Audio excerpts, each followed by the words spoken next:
Safra mundial de soja sofre novo corte. A produção brasileira não deve ser afetada, conforme o USDA. O Vlamir Brandalize traz detalhes do mercado da soja para a gente, mas eu quero te convidar. Acompanhe o Paracatu Rural pelo YouTube, inscreva-se em nosso canal, marque o sininho para receber notificações, assista também na sua Smart TV. Mercado Agrícola. Levantamentos do CPEA mostram que os preços da soja reagiram no mercado brasileiro na semana passada, influenciados por chuvas irregulares na América do Sul.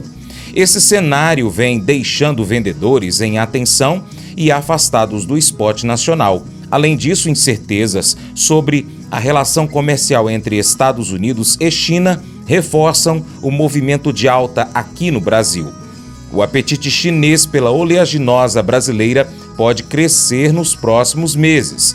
Por outro lado, a elevação no preço doméstico foi limitada pela queda do dólar, o que deixa as commodities norte-americanas mais atrativas aos importadores em detrimento das brasileiras.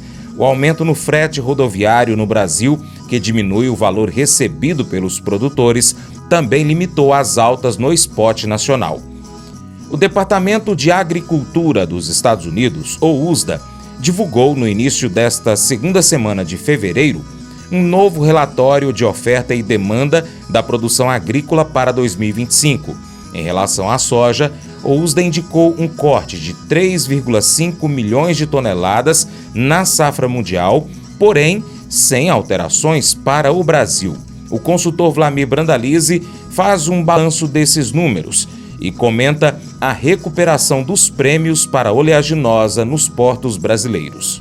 Começamos o comentário de hoje com a situação do mercado internacional, semana de USDA, de oferta e demanda mundial dos grãos, aí apontado pelo USDA. Temos aí um relatório do USDA mostrando corte na produção mundial da soja. A produção mundial da soja foi cortada em praticamente 3,5 milhões de toneladas e com isso queda nos estoques, e o USDA cortou os estoques mundiais em 4 milhões de toneladas porque aumentou o consumo mundial, ou seja, deixando o quadro mais ajustado. Mesmo assim, o mercado esperava mais, porque o mercado esperava que tivesse corte na safra brasileira. A safra brasileira foi mantida em 169 milhões de toneladas. Com relação à produção mundial, era projetada em 424,3 milhões, agora veio 420,8 milhões de toneladas, caiu. Consumo mundial era projetado em 405,5 e agora veio 406,2. Esse é o quadro. Com isso, o estoque final, que era projetado em 128,4, agora veio para 124,3 milhões de toneladas. Esse é o quadro mundial. Com relação a cortes, teve corte na Argentina, importante o corte na Argentina. A safra era projetada em 52 milhões, veio para 49. Corte no Paraguai, era projetado em 11,200, veio para 10,5, cortou 500 mil toneladas no Paraguai. Os paraguaios apontam nesse momento que a safra paraguaia,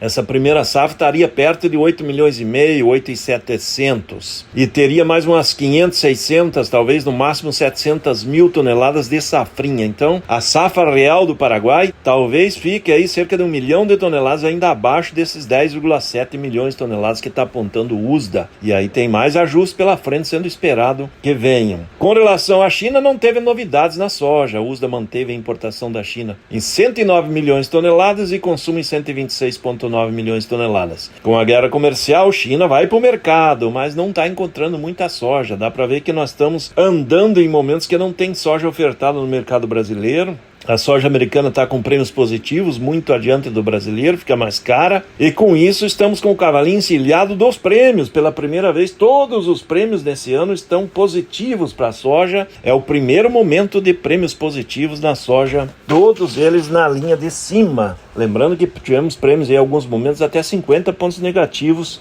nas posições do abril, aí no março e abril. Da semana temos os primeiros dados de exportações da SECEX da soja. Soja com 348,2 mil toneladas embarcadas na primeira semana, 5 dias úteis de fevereiro, muito distante do mês de fevereiro todo o ano passado, que foram 6.608.000 toneladas. O atraso da colheita da soja está deixando os embarques mais lentos, né? Então vamos talvez não atingir aí, vamos ficar longe do que embarcou ano passado em fevereiro, que foram 6.608.100 toneladas. O acumulado de janeiro e fevereiro estamos com apenas 1.420.9 mil toneladas de soja. O ano passado era 4.450.000 no mesmo período. Soja e farelo e óleo nessa primeira semana de fevereiro faturaram 322,9 milhões de dólares, nada mais, nada menos que 1.900 bilhões de reais. Esse é o complexo soja, trazendo quase 2 bilhões de reais na primeira semana de fevereiro. Então, esse é o quadro da soja. Aqui a colheita segue, nesse momento há indicativos aí 15, 16, 17% colhidos da safra brasileira, e comercialização também segue lenta, porque o produtor tem muito para entregar dos contratos, está entregando contratos para deixar para negociar o que colher mais à frente, né? Então esse é o quadro da corrida do produtor. Continua com chuvas atrapalhando a colheita no Mato Grosso e calor extremo no Rio Grande do Sul, causando grandes perdas na produtividade gaúcha. Esse é o quadro dos extremos que a gente vê da soja nessa temporada. Nessa semana temos visto aí estimativas de safra desde 125 milhões de toneladas desde 165 milhões de toneladas até níveis de 174 milhões de toneladas. Eu acho que os extremos aí de produção brasileira. O USDA veio com 169, então nesse caso ele está no meio do caminho, mas a safra brasileira caminha para ficar talvez um pouco abaixo desses 169 milhões de toneladas que aponta o USDA aí. Por enquanto é nessa linha que se vê o nosso mercado da soja. Quando as coisas estão se desmoronando, não tente reconstruí-las por conta própria. Apenas deixe Deus encaixar os pedaços de volta. Se você está enfrentando um problema, existem duas opções. Você pode adorar ou se preocupar. Apenas isso. Isto é o que chamamos de fator da fé. Paulo retrata em Filipenses, capítulo 1, 18 e 19. Por isso, estou alegre e vou continuar assim, pois eu sei que por meio das orações de vocês e com a ajuda do Espírito de Jesus Cristo, eu serei posto em liberdade. No primeiro versículo, Paulo transmite diversas fontes de força para que você permaneça positivo e feliz, mesmo em tempos difíceis. Primeiro, você tem que manter a perspectiva de Deus em seus problemas. Paulo disse, pois eu sei. É o que você sabe que mantém você caminhando. Paulo sabia que Deus estava trabalhando em meio à luta dele e manteve ao máximo a perspectiva de Deus. Segundo, Paulo tinha pessoas orando por ele e isso lhe manteve em sua jornada.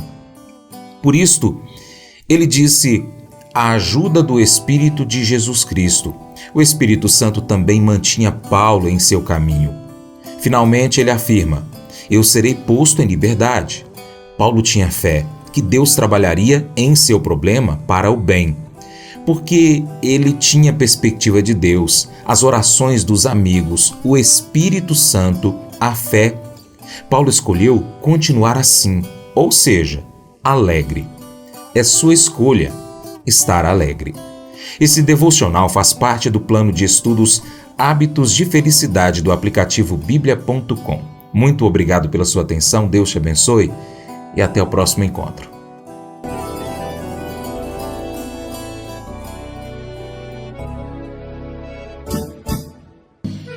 Acordo de manhã para prosear no mundo do campo, as notícias escutar. Vem com a gente em toda a região com o seu programa Paracatu Rural.